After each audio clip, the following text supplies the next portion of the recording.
Assalamualaikum warahmatullahi wabarakatuh. Assalamualaikum. Saya Siti Soleha.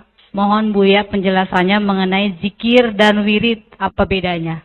Baik. Assalamualaikum. Assalamualaikum.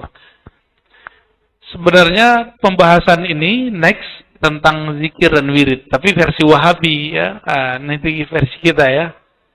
Apa beda zikir dan wirid?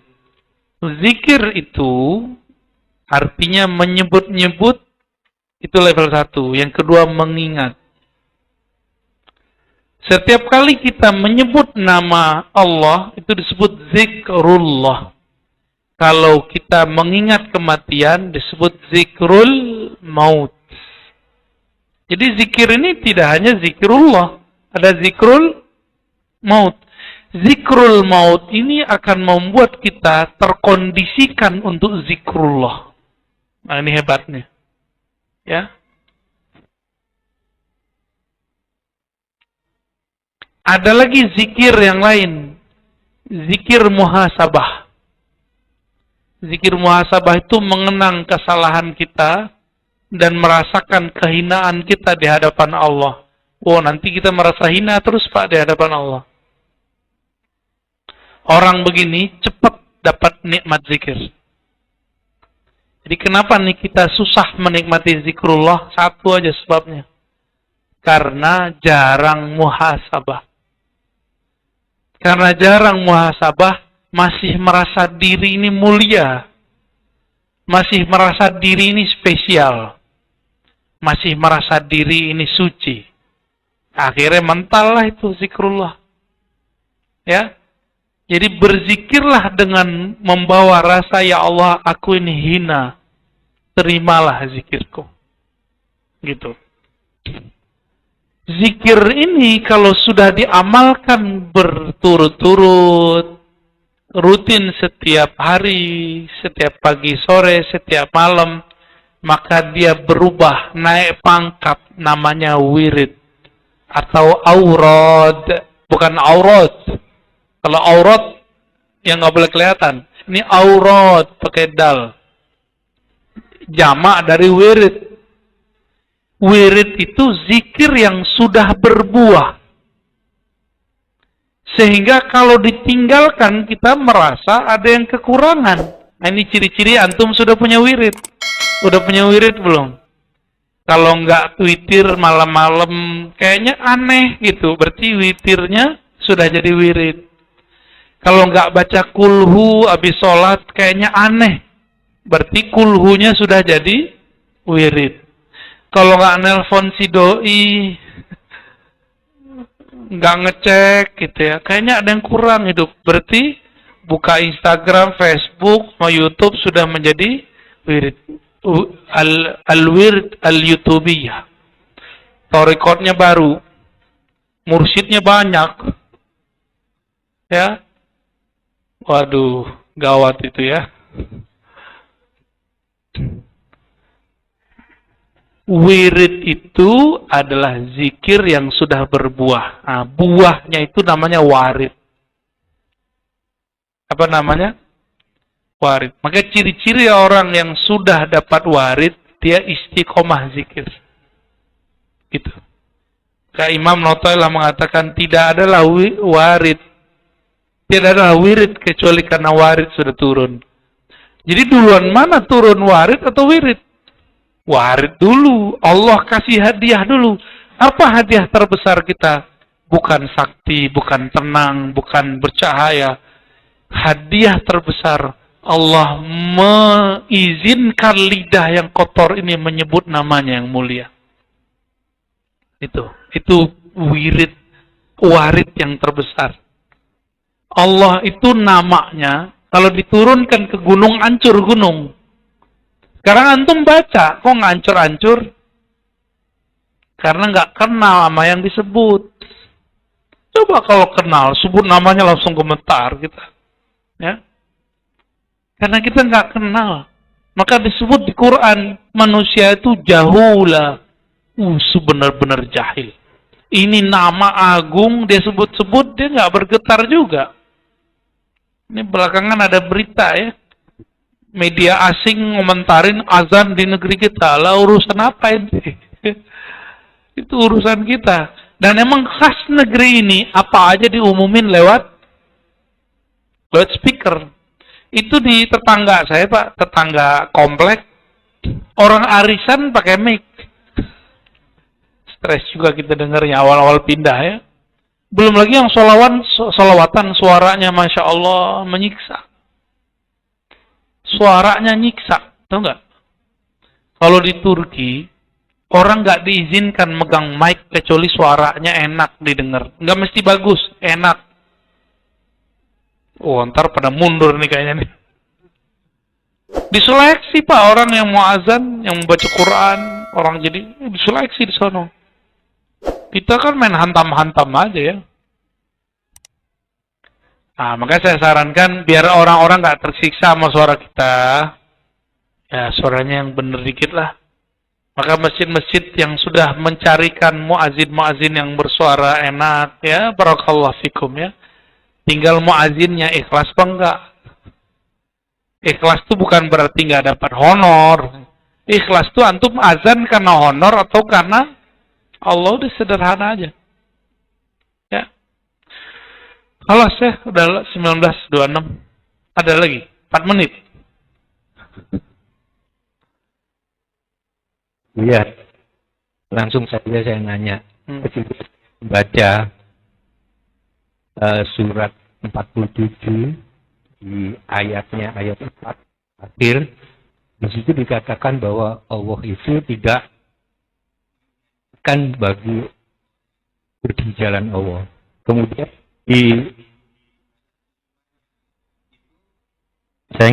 saya lupa, ini saya baca aja. Allah itu memberi petunjuk kepada mereka dan memperbaikinya. Nah, saya memahaminya. Yang sebetulnya ini adalah terjadi pada mimpi saya ketika ketemu Buya. Saya terjaga, putus. Maka pada kesempatan ini saya sambung. Ya. Baik. Kalau mimpi ketemu orang yang masih hidup, yang orangnya kita anggap baik, Bapak anggap saya, mungkin Bapak anggap saya baik, Pak. Alhamdulillah. Saya ini banyak dosa, Pak. Ya. Ini antum jangan menilai saya ini sempurna. Saya ini banyak dosa dan saya tahu dosa saya sendiri, ya. Tapi saya sadar saya punya dosa, maka saya minta ampun kepada Allah. Namun setiap kali minta ampun kepada Allah itu nurnya nyebar-nyebar, Pak. Itu mungkin yang datang ke mimpi Bapak itu. Jadi kalau Bapak sudah tasdik kepada seseorang, sudah percaya dengan ilmu seseorang, sudah cinta, itu masuk ke alam bawah sadar. Ketemu dalam mimpi. Dan itu benar. Yang masuk itu nurnya. Dan Bapak baru satu dari sekian orang. Dan banyak sebenarnya Pak. Yang mengalami itu dengan guru-gurunya. Ya, saya mengalami dengan guru-guru saya. Guru saya yang hidup ataupun sudah meninggal. Saya mengalami itu. Itu nur mereka. Dan itu bukan setan. Ya. Cuma kalau ada kalam di situ, tentang perintah zikir tertentu, jangan langsung diamalkan. Konfirmasi dulu sama yang ngasih hidup. Ya. Siapa tahu ntar pemahaman kita waktu kita mendengar tidak cocok dengan yang dikalamkannya. Kan banyak yang begitu. Ya. Sebagian ulama kita menganggap bahwa tidak hanya nabi yang bisa yang tidak bisa diserupai oleh setan, wali juga. Cuma saya nggak sepakat. Wali juga bisa, Pak, diserupai oleh setan. Apalagi ulama, apalagi orang kayak saya nih, yang nggak jelas nih ya. Kira-kira begitu, Pak. Sering-sering baca doa, baca Fatihah. Ya. Oh, kalau tidur itu pakai wudu. Ya. Dan Nabi mengatakan orang yang tidur dengan wudu, ruhnya Allah terbangkan ke alam malakut. Maka Bapak ketemulah sama orang yang Bapak sukai, Bapak cintai di situ. Di antara ulama ataupun wali. Itu sebenarnya rahasianya ya. Hadisnya ada itu. Hadis Imam Ahmad seingat saya. Jadi orang kalau tidurnya dalam keadaan suci, itu ruhnya nggak ada yang menghambat. Dia lepas. Tapi kalau antum tidur dalam keadaan membawa dosa, belum tobat, bawa kesel, habis tengkar sama suami istri, gitu ya. Tidur, itu ruh terpenjara, nggak bisa ngapa-ngapain, Pak. Dia tersiksa itu. Makanya sebelum tidur, lepaskan semua. Biar ruh kita terbang. Disitulah kita bisa ketemu wali-wali Allah. Ya. Syukur-syukur ketemu Nabi Allah, Nabi Muhammad sallallahu alaihi wasallam. Ya. Nah, yang baru, Pak. Ya, yang mana lagi? Ayat. Orang-orang yang berjuang fisabilillah tidaklah Allah sia-siakan. Maksudnya apa?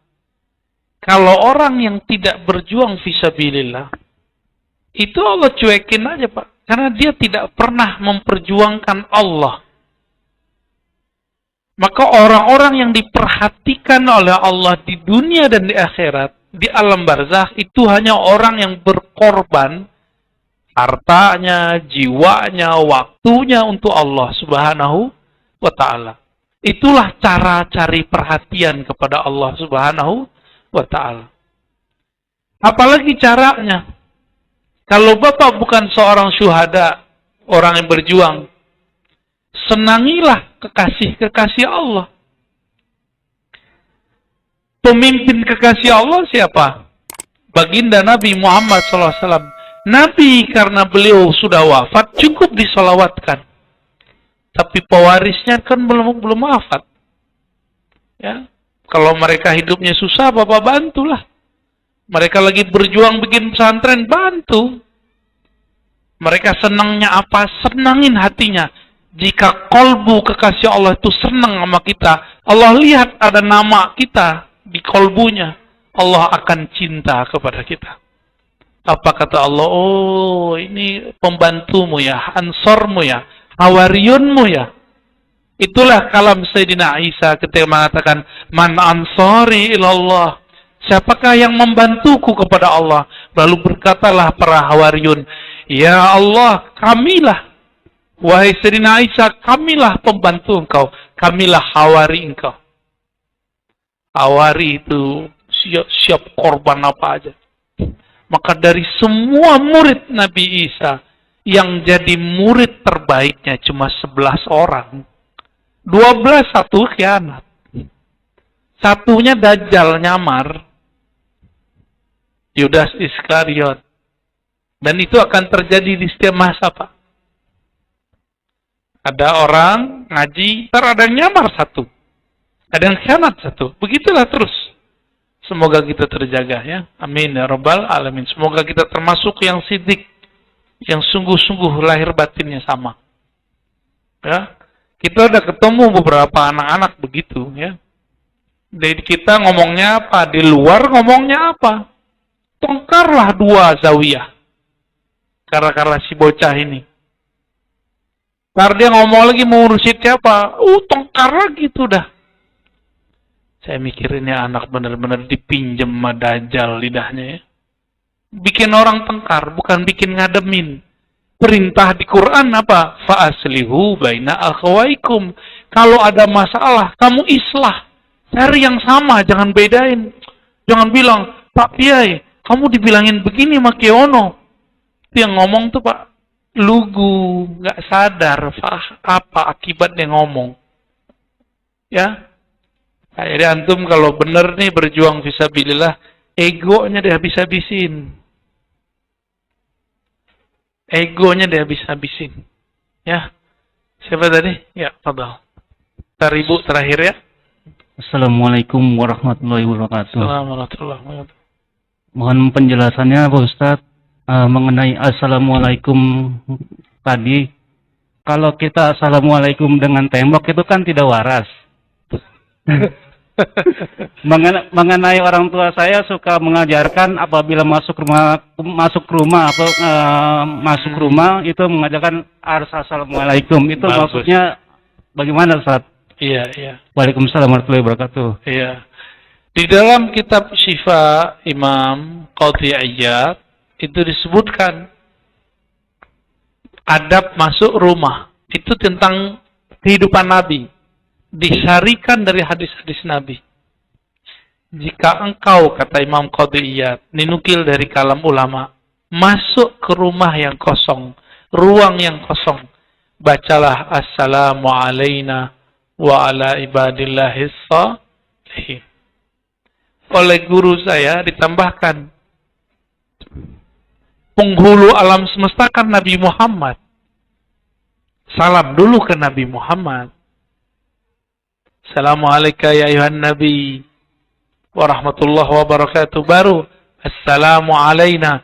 Kenapa? Karena di situ pasti ada jin. Mau saya kasih tahu Pak jin tinggal di mana? Jangan, ntar antum takut. Jangan ya. Ada tempat-tempatnya di sekitar rumah kita dan dia nggak ganggu kok. Ya. Cuma kalau antum ambil makanannya dicekek ntar malam.